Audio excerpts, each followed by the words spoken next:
कांग्रेस नेता सुरजेवाला का कहना है कि भाजपाई साठ गांठ में गांवों से लेकर शहरों तक, गलियों से लेकर सड़कों तक पूरे हरियाणा में नशा माफियाओं और नशा तस्करों का जानलेवा जाल फैला है। जिस पर पलटवार करते हुए कैबिनेट मंत्री अनिल विज बोले कि नशे के खिलाफ जितनी कार्रवाई हरियाणा सरकार कर रही है, आज से पहले किसी सरकार ने नहीं की। बकायदा इसके लिए अलग से अथॉरिटी बनाई गई है जो सिर्फ इसी सरकार के राज में बनी है और यही सरकार की प्रतिस्पर्धा को भी दर्शाता है, क्योंकि रेगुलर पुलिस इस पर ध्यान नहीं दे सकती, इसलिए विशेष कमेटी का गठन किया है। नशे के खिलाफ जितनी कार्रवाई हरियाणा सरकार कर रही है, आज से पहले किसी सरकार ने नहीं की और बकायदा इसके लिए एक अलग से अथॉरिटी बनाई है। वो इसी सरकार के राज में बनी है। वो इस सरकार की प्रतिबद्धता भी बताती है, क्योंकि हमारी सरकार ये मानती है कि जो रेगुलर पुलिस है वो इतना ध्यान नहीं दे सकती है जब तक कि डेजिग्नेटेड पुलिस ना लगाई जाए। तो हमारी सरकार ने लगाई है। अब सुरजेवाला जी तो बोल सकते हैं कुछ। दिल्ली कांग्रेस अध्यक्ष देवेंद्र यादव ने बीजेपी पर वोट चोरी अभियान रोकने के लिए पुलिस का दुरुपयोग करने का आरोप लगाया है। अभियान के दौरान सैकड़ों कार्यकर्ताओं को हिरासत में लिया गया, जिस पर बोलते हुए विज ने कहा कि इन जनाब को हिंदुस्तान की पार्लियामेंट के सिस्टम की जानकारी नहीं है, क्योंकि नई वोट बनाने का काटने का काम चुनाव आयोग करता है, उसमें पुलिस का कोई दखल नहीं होता है।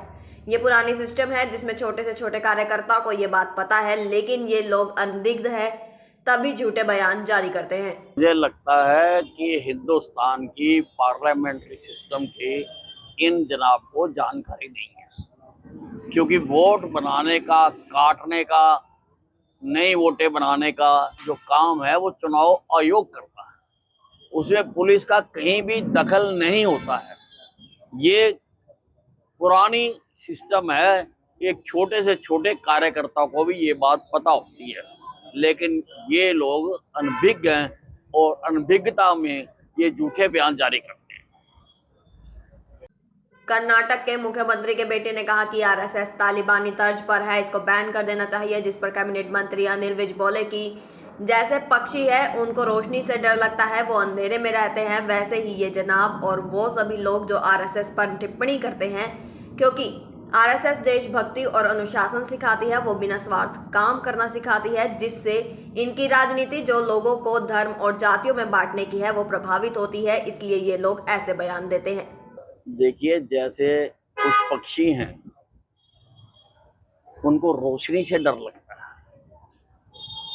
वो अंधेरे में ही रहना चाहते हैं, वैसे ही ये जनाब है और वो सारे लोग हैं जो आरएसएस पे टिप्पणी करते हैं, क्योंकि आरएसएस देशभक्ति सिखाती है, अनुशासन सिखाती है,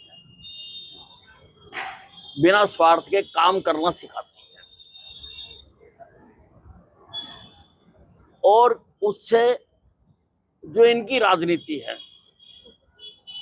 लोगों को धर्मों में बांटने की, जातियों में बांटने की, क्षेत्रों में बांटने की, वो प्रभावित होती है।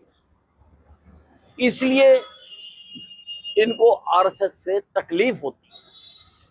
इसलिए ये आरएसएस के खिलाफ जब भी इनको मौका मिलता है ये अपनी जुबान खोलते हैं।